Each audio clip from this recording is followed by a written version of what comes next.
Boa tarde, irmãos, encarnados e desencarnados.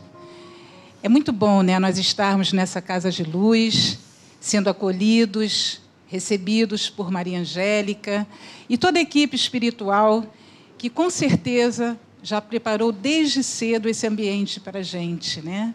Como a Regina falou, muitas bênçãos são derramadas, muitos tratamentos são feitos. Então, a importância de nós realmente nos ligarmos ao nosso anjo guardião, aos nossos mentores, aos mentores da casa.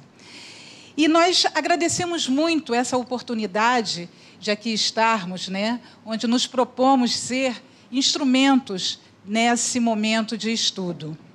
Então, que nós possamos realmente aproveitar esses momentos de paz, serenar os nossos corações e buscarmos sair daqui melhor do que chegamos. Hoje nós vamos falar do Livro dos Espíritos, da parte 3ª, no capítulo 6, que fala da lei de destruição. E nós vamos ver as questões de 752 a 759, que são 2 itens, crueldade e duelo. E vamos começar, então, definindo, conforme está lá no dicionário, o que é crueldade, que deriva do termo latino crudelitate e é a qualidade do que é cruel. Até aí? Ok. Se define como uma resposta emocional de indiferença ou mesmo prazer diante do sofrimento e dor dos outros. Pela Associação de Psiquiatria dos Estados Unidos, é considerada como um sinal de distúrbio psicológico. É observada tanto em crianças como em adultos. É um sinal clínico, incluído nos estudos e classificações das doenças psiquiátricas, estando relacionado às desordens antissociais e de conduta. E aí nós vamos agora, né, ver o que Kardec questiona sobre a crueldade. E lá na questão 752, ele pergunta se o sentimento de crueldade está ligado ao instinto de destruição. Nós sabemos que a lei de destruição é uma lei natural, é uma lei de transformação, é uma lei que vai fazer com que a gente progrida. Porém, os espíritos dizem o seguinte: crueldade é o instinto de destruição no que tem de pior, porquanto, se algumas vezes a destruição constitui necessidade, com a crueldade jamais se dá o mesmo. Ela resulta sempre de uma má natureza, ou seja, a indiferença ou mesmo o prazer diante da dor do outro. Isso é uma parte nossa, tá? Não está lá no Livro dos Espíritos, não. E os Espíritos nos dizem que isso acontece porque ainda estamos muito dominados pela nossa parte da matéria. Nessa caminhada, nós muitas vezes exacerbamos nas questões materiais. Elas são importantes? Sim, com certeza. Elas fazem parte da nossa vida, porque estamos aqui encarnados. Mas qual é a medida que eu dou às nossas necessidades materiais e quais são as nossas necessidades espirituais? Porque nós nos apartamos, muitas vezes, das nossas necessidades espirituais. E, por isso mesmo, muitas vezes ficamos, como disse o preparo, enfermos. Porque, assim, dando muito mais valor às questões materiais e afastando das espirituais, quando as questões materiais não nos respondem da maneira que nós queremos, nós acabamos por ficarmos contrariados, com raiva, irritados conosco mesmo. E isso vai causar no nosso sistema, no nosso corpo, um grande choque. E, com isso, acontecem as doenças. E os espíritos também nos dizem que, muitas vezes, quando nós estamos muito ligados a essas questões materiais, nós não conseguimos nos afastar da crueldade, porque, justamente, adoecidos, nós ficamos ali com aquele instinto mais aguçado. Na questão 754, a pergunta é: a crueldade não derivará da falta de senso moral? E, resumidamente, a resposta nós colocamos o seguinte: o senso moral existe em todos os homens. Senso moral é o que caracteriza o sentimento que condiz com a moralidade, de acordo com os valores morais.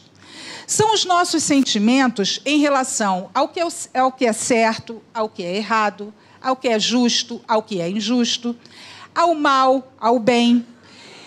E quando os espíritos respondem que o senso moral está presente em todos os homens, nós lembramos de quê? Da questão 621, da resposta, onde estão escritas as leis de Deus que está na nossa consciência.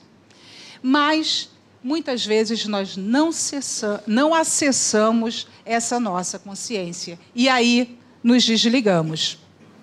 Então, o que falta é o desenvolvimento desse senso moral, porque todos nós temos. O sentimento é uma construção que passa pela consciência. Uma emoção cria um sentimento. Por sua vez, esse pode criar novas emoções e outros sentimentos. Então, o que é necessário? Nós trabalharmos sempre os nossos sentimentos e as nossas emoções. Porque, normalmente, o que nós fazemos é colocar para debaixo do tapete. Nós estamos com uma irritabilidade por alguma questão, alguma situação que acontece. E nós costumamos colocar isso para fora, não olhando para dentro de nós mesmos para avaliar por que nós ficamos irritados com tal situação. Então, quando isso nós fazemos, nós não estamos trabalhando nem sentimentos, nem emoções. E aí, como nós estamos alimentando esses sentimentos e emoções? Nós estamos fazendo deles um caminho mais tranquilo, melhor, ou estamos deixando-nos desarvorar por qualquer coisa, por qualquer notícia? Falando em notícia, a todo momento nós somos bombardeados, literalmente, pelas notícias, que chegam de uma maneira, assim, atroz. Hoje em dia, mal acabou de acontecer alguma coisa lá do outro lado do mundo, nós já estamos sabendo aqui. E, muitas vezes, nós, pela nossa falta de preparo emocional, nós nos desequilibramos com essas notícias. Se nós estivermos ligados mais às notícias menos boas, sensacionalistas, de violência, de pessimismo, com certeza os nossos sentimentos e emoções estarão muito desconfortáveis. A nossa tendência a colocar para fora o instinto de crueldade, nesse momento, fica mais explícita. E aí nós começamos a ficar um pouco afastados do senso moral, tão necessário para a nossa evolução. Eu não sei se eu já contei nesse horário aqui, mas em alguma palestra eu já falei sobre isso, um acontecido comigo, em relação à questão de notícias. Uma segunda-feira, eu trabalho aqui no Grupo Pablo, nas segundas-feiras, então lá nós tivemos um estudo maravilhoso, a amiga fez um estudo ótimo, sereno. A palestra também combinou com o estudo. Então, sabe aquele dia que você sai do SEMA, assim, voando, flutuando? Eu estava nesse dia assim, flutuando. Ai, tudo estava bom, tudo estava maravilhoso. E aí, cheguei em casa e tal, e, distraidamente, liguei a televisão. E, logicamente, o canal que estava era um canal de noticiários. 3 minutos depois, estava completamente desarvorada. O instinto de crueldade subiu, porque eu já xingava a televisão, já xingava as pessoas do outro lado da televisão. A irritabilidade veio a toda. Porém, creio eu que por ter estado assim no ambiente, recebido tantas bênçãos, eu ouvi o meu anjo guardião. Porque logo eu... Epa, peraí, o que é isso? E aí peguei o controle da televisão, botei no canal mais bobinho, numa comédiazinha lá que estava passando, para poder aliviar essa tensão. Vejam que são poucas coisas que a gente, às vezes, acha que é o macro, né? A crueldade é matar, é fazer e acontecer. Mas quando nós estamos jogando os dardos venenosos para alguém, mesmo que seja através de uma... Nós estamos jogando para o cosmos. Nós estamos influenciando não apenas aqueles que nós estamos jogando, mas para todo o nosso universo. Isso é um ato de crueldade. Então, nós precisamos estar mais atentos e começarmos a ver notícias boas, edificantes, que tragam esperança, que tragam conforto ao nosso coração. Hoje, a internet, né, tem muitas coisas maravilhosas para nós vermos. Tem palestras, tem mensagens que são trazidas na parte de psicologia, enfim, muitas coisas que nós podemos acessar e ficarmos confortáveis. Com isso, os nossos sentimentos e emoções, nesse momento que nós recebemos boas notícias, não é assim? Quando nós recebemos boa notícia, nós vibramos, né? Ficamos felizes. Os nossos sentimentos e emoções são envolvidos pelo amor. E aí, nesse momento, sim, nós damos vazão ao nosso senso moral. E nos afastamos do instinto de crueldade, porque ainda está em nós esse instinto de crueldade. Nós sabemos que não há modificações bruscas nos nossos sentimentos e emoções. Nós não temos uma tomada. Desliga essa emoção, desliga esse sentimento. Não é assim que funciona. E mesmo com o desencarne, isso não acontece. Eu desencarnei, agora eu estou no plano espiritual e agora eu vou ver tudo maravilhoso. Não, aquele sentimento ruim, aquela tristeza fica... Não. Se nós sairmos daqui com sentimentos abalados, emoções abaladas, nós continuaremos da mesma forma. E isso vai persistir no quê? Em continuarmos a nossa trajetória trazendo aflições, trazendo conflitos para dentro de nós mesmos. Olha que crueldade nós estamos cometendo conosco. Sutil, né? Muito sutil. Mas nós somos capazes, infelizmente, de fazer isso, por não efetivamente olharmos um pouquinho mais para dentro de nós mesmos. E aí nós precisamos entender, né, que temos que, sim, buscar reconciliarmos com os nossos adversários, como disse Jesus.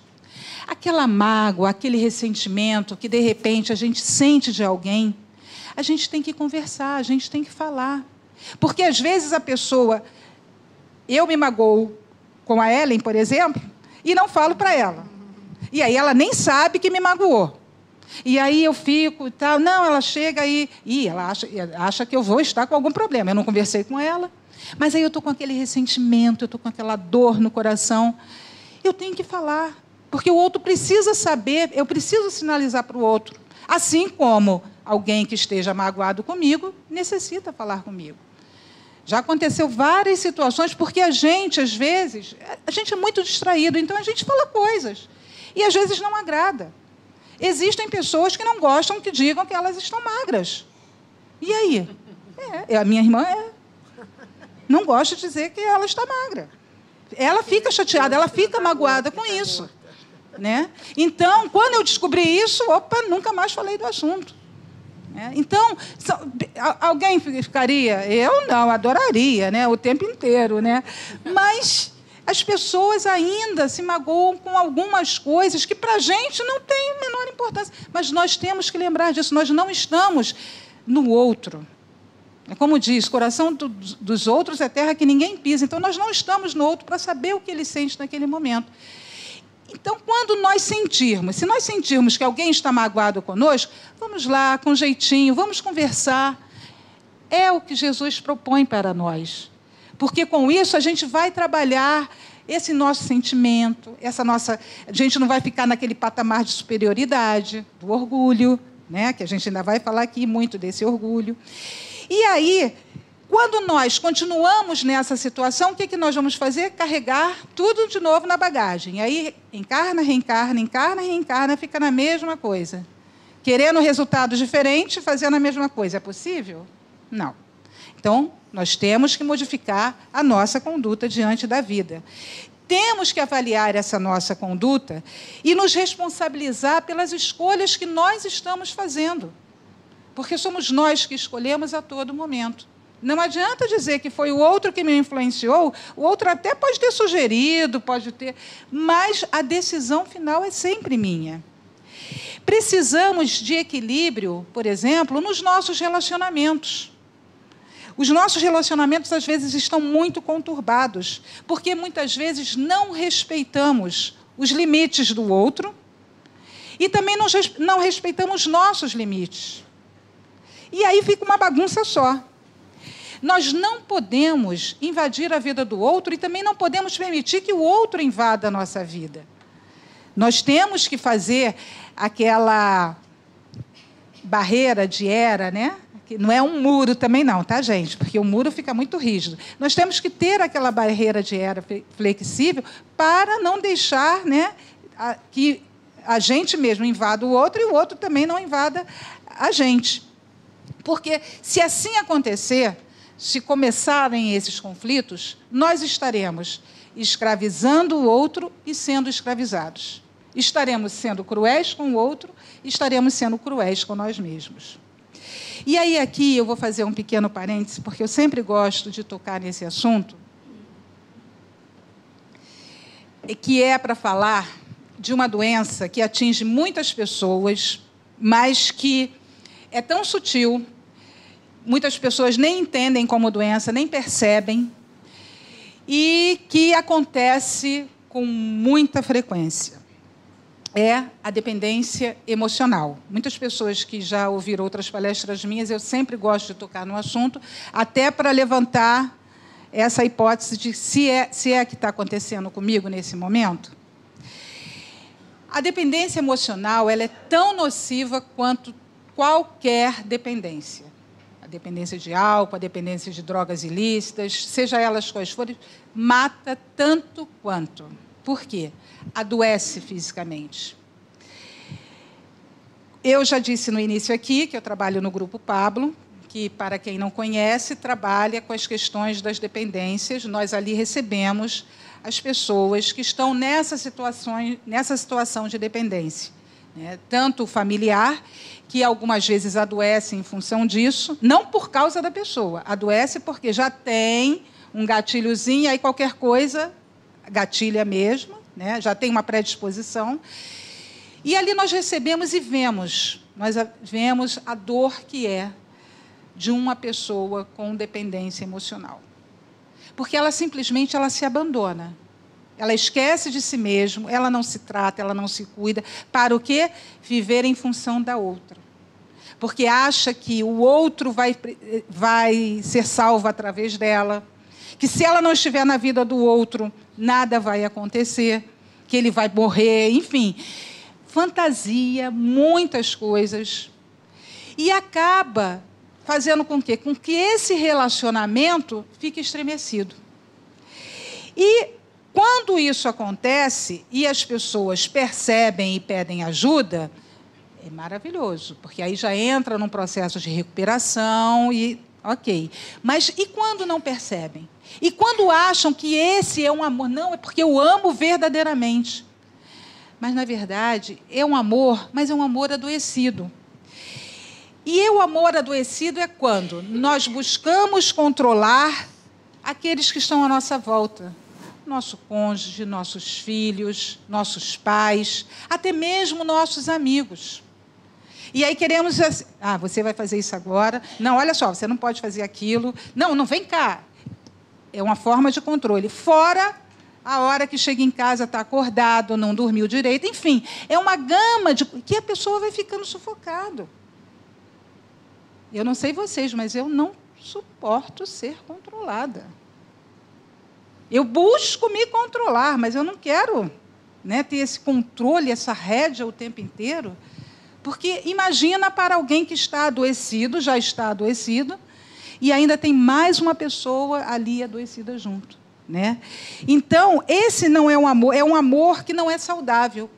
Justamente por isso, porque a pessoa se abandona e quer o tempo inteiro controlar a vida do outro.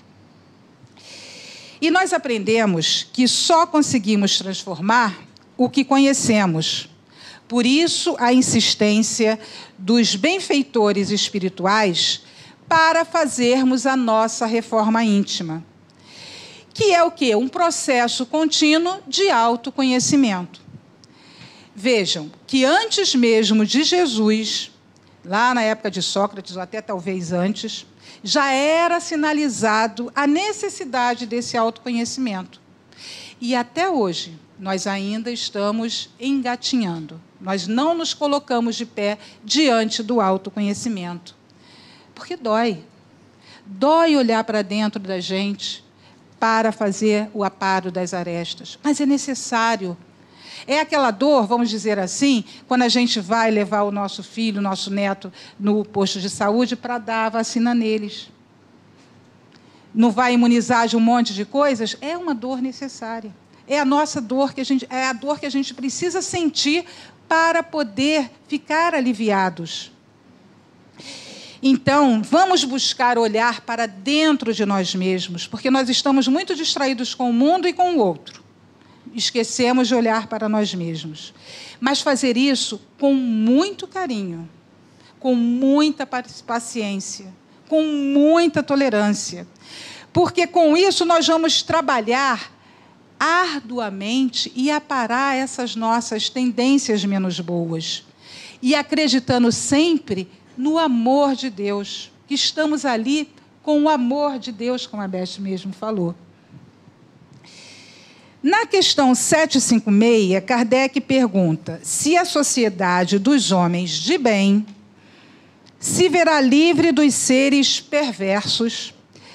E aí os espíritos respondem o seguinte, que a humanidade progride, ou seja, estamos numa fase de progresso e precisamos vibrar positivamente por essa humanidade para podermos nos desligar dessa crueldade.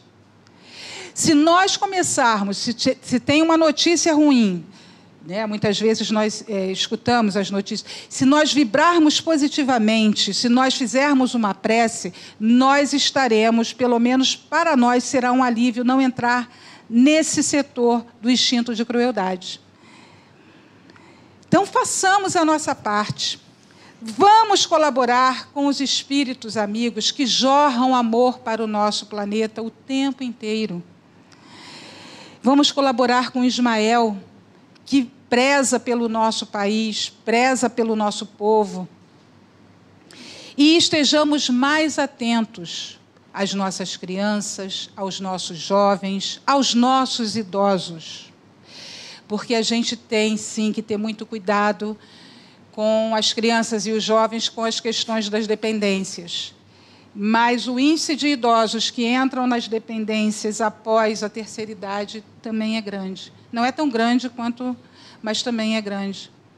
Porque, normalmente, nessa fase da vida de finitude, o idoso ele fica mais sensível às coisas. E nós precisamos entender essa sensibilidade deles. Nós temos que ter carinho com eles, escutá-los, porque muitas vezes deixamos à parte, porque não fazem mais parte daquela nossa conversa. Então, tenhamos esse carinho pelos nossos idosos, porque eles também sentem a falta, sentem vazio, e esse vazio pode levar. Eu conheci não conheci a senhora, mas conheci o neto dela, que começou a fumar com 70 anos de idade. Isso é coisa que a gente começa, né, jovenzinho. E 70 anos a gente já parou há muito tempo. E ela começou aos 70 anos. Por quê? Perdeu, né, foi perdendo as coisas que estavam à volta e acabou entrando nesse vazio, e a rota de fuga dela foi o cigarro. Outros que vão para jogos, enfim. Então, nós temos que ter esse olhar muito cuidadoso com os nossos idosos. As crianças e os jovens, o que eles estão vendo nas redes sociais? Porque sabemos que as redes sociais, já dissemos, a internet é maravilhosa, mas existe um lado sombrio, um lado negro, né, da internet. E aí existem jogos, existem zilhões de coisas negativas que levam as crianças até mesmo ao suicídio. Então, nós temos que estar atentos a esses nossos queridos, sejam eles nossos filhos ou não, tutelados por nós ou não. Nós precisamos ter essa atenção e buscar fazer com que eles tenham uma melhor condução dos seus sentimentos e das suas emoções. As nossas crianças precisam entrar em contato com o Evangelho de Jesus. Sabemos que o Evangelho de Jesus é o nosso manual de sobrevivência. Se é para a gente, por que não vai ser para os nossos pequeninos? Então, vamos trazer os nossos pequeninos para a evangelização. É necessário que eles entrem. Depois eles podem até fazer outra coisa, ir para outra religião ou não ter religião. Assim como nós não temos a responsabilidade de colocá-los na escola, né? Aí vai para o curso de línguas, vai para o balé. Da mesma forma, nós temos que trazê-los para que eles entrem em contato com o Evangelho de Jesus. Lembremos que o senso moral será desenvolvido pela educação. Qual é a campanha do SEMA? Educar-se para educar. Nós precisamos ter essa noção, não apenas a noção, mas ter isso muito firme em nós mesmos.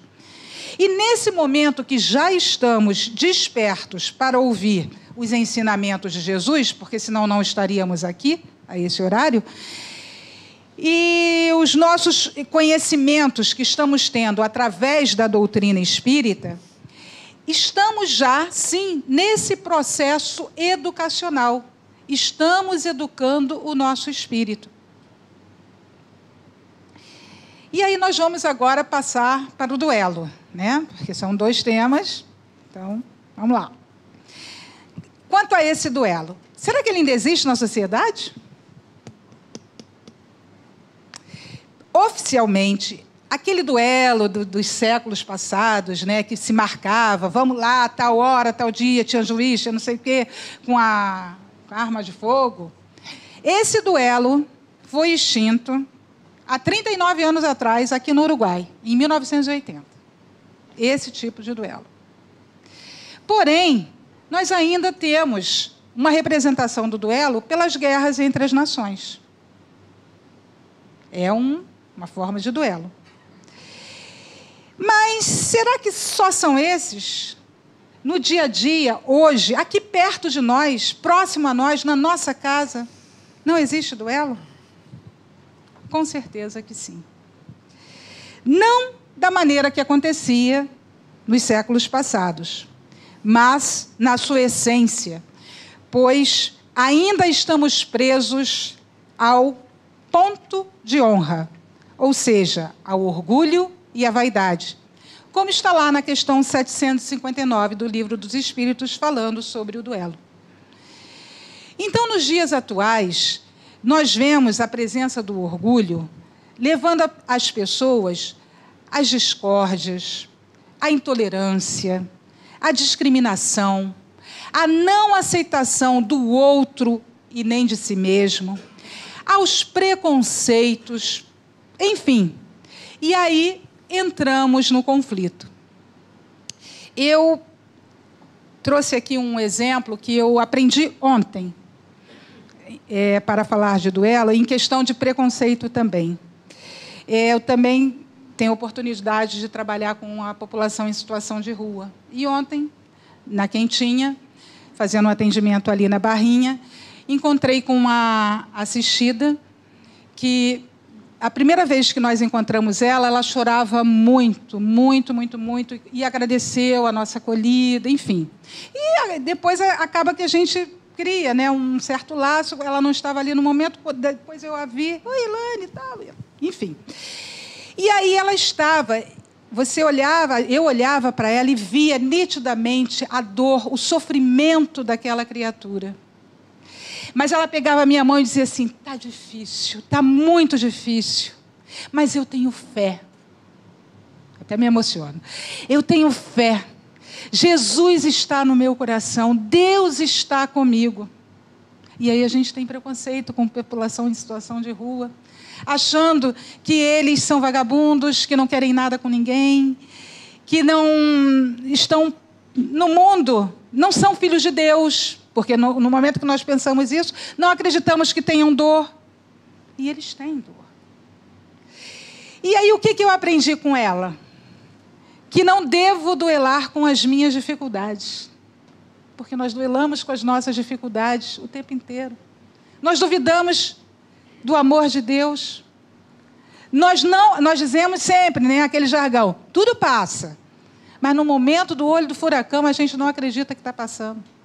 E aí a gente duela.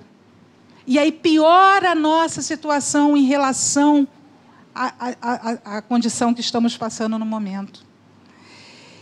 Então, isso eu aprendi com ela, que ter fé é não duelar com as minhas dificuldades. Nós temos também os duelos de torcidas organizadas, né? Muito triste. Aqueles jovens, pessoas, enfim, irmãos nossos em humanidade, que vão para assistir um jogo e, de repente, acabam agredidos e muitas vezes mortos. Temos os duelos no trânsito, onde queremos passar à frente do outro. É o nosso ponto de honra, né, gente? Temos os duelos no metrô e BRT. Quem aqui anda, eu ando. Metrô e BRT é uma beleza. Tem até já, a mídia já coloca, né, no metrô, tanto no metrô, no BRT não, mas no metrô tem. Vamos esperar, vamos aguardar para que o outro saia do vagão e você entre. Acontece isso no Jardim Oceânico, 1h da tarde, que quase não tem ninguém para entrar no metrô. Aliás, acontece no Jardim Oceânico porque é a entrada, né? Não tem ninguém para sair, na verdade. Não tem ninguém para sair. Mas nas outras estações não acontece. São duelos. Todos nós vamos chegar lá, naquele vagão. Esperamos, pelo menos. Mas nós queremos duelar para pegar o lugar. E, gente, é impressionante que às vezes está cheio de lugar, as pessoas correm. Eu falo, gente, caramba! E quase atropelando a gente. E também temos aqueles duelos nos ambientes familiar, profissional, social. Profissional, por exemplo, aquele colega que a gente às vezes vê, chegou atrasado de novo, olha só. A gente nem fala, mas fica com raiva. Aí ele vai pedir uma coisa para a gente já vai tratar com mais crueldade. Olha aí a crueldade entrando junto com o duelo. Né? Então, são situações que nós chegamos porque ainda persistimos neste ponto de honra. Ainda temos o nosso orgulho e a nossa vaidade. Vale a minha razão. Eu sempre tenho razão. E hoje o duelo é mais sofisticado. As armas são as palavras que ofendem. Pode não acontecer a morte física, mas muitas vezes matamos sentimentos. Todos os dias acontecem as mortes dos ofendidos e dos ofensores. Pessoas que matam e se deixam matar pelo ódio, pela tristeza, pela melancolia, pelo inconformismo, pela solidão.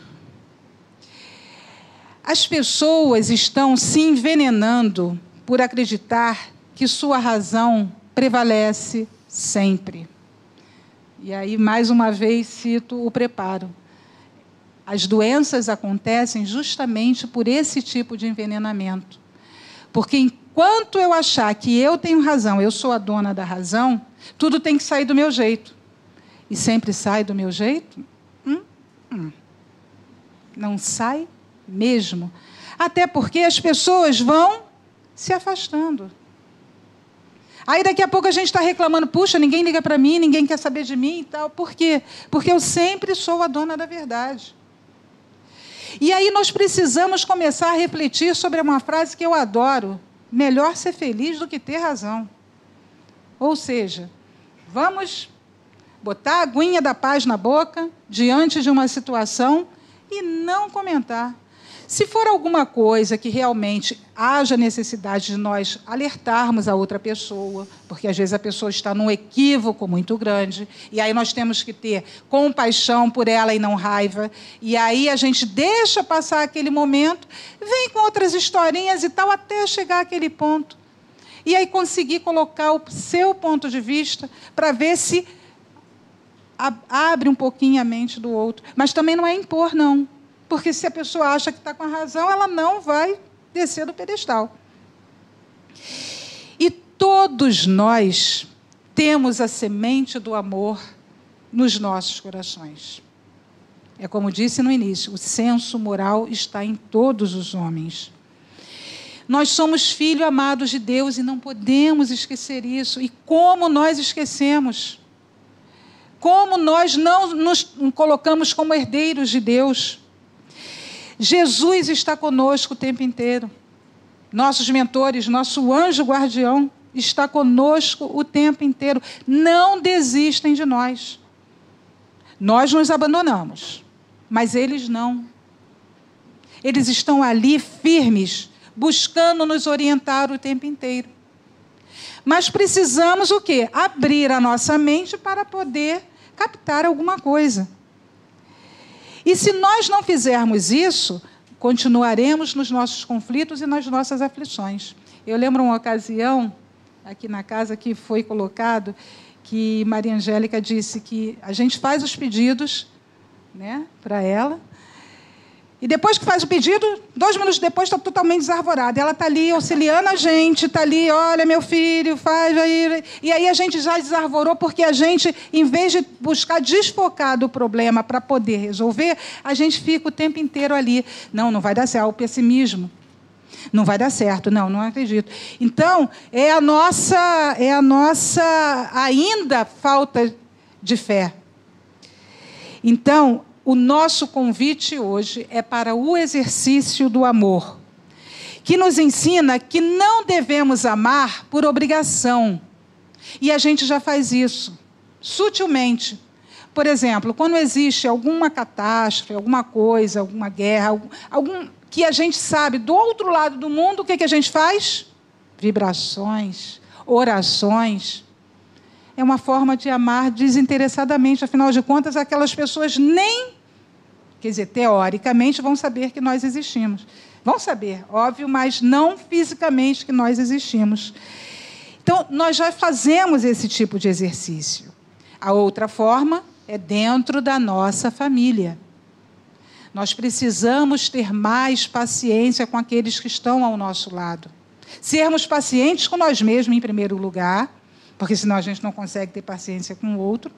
Pacientes com as nossas dificuldades e pacientes com as dificuldades daqueles que estão à nossa volta.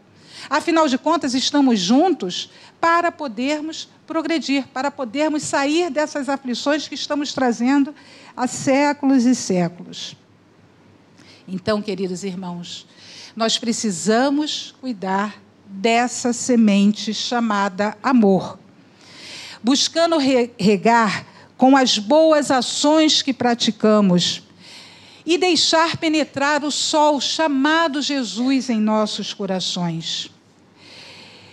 Nós, aqui, já temos as ferramentas necessárias, pois já aqui na doutrina espírita, que eu costumo dizer é a grande tradutora do Evangelho de Jesus, ela nos impulsiona a olharmos para nós mesmos com mais carinho.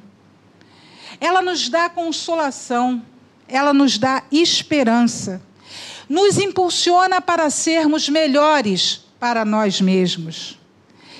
Propõe que nos conscientizemos de nós mesmos. E lembra sempre que somos filhos muito amados de Deus. E que podemos, sim, vencer todas as nossas dificuldades mais íntimas. Então, que possamos, a cada momento, confiar em nós mesmos, confiar nas nossas potencialidades, nas nossas possibilidades de transformação, desenvolvendo assim o nosso senso moral. Vamos ter sempre muita garra, força, coragem, bom ânimo, para podermos vencer as nossas dificuldades. E sempre acreditando no amparo de Jesus, dos espíritos benfeitores, do nosso anjo guardião e de Deus acima de tudo. E lembremos sempre da importância da nossa ligação através da oração. Como costumo dizer, a oração ela deve ser preventiva, porque muitas vezes, no momento em que a dor está muito forte, nós não conseguimos orar. Então, ela deve ser feita antes, para que nós estejamos com um campo emocional mais equilibrado, para no momento do embate, óbvio que ele vem, a gente vai sentir a dor, mas nós termos um pouco mais de resignação e abertura de sentimentos e emoções para vivenciar esse momento. E, queridos irmãos, então, estejamos abertos para receber o maior presente, que é o amor de Deus, para que possamos estar aptos a dar o melhor presente, que é o amor a todos o que encontrarmos na nossa existência. Muita paz a todos.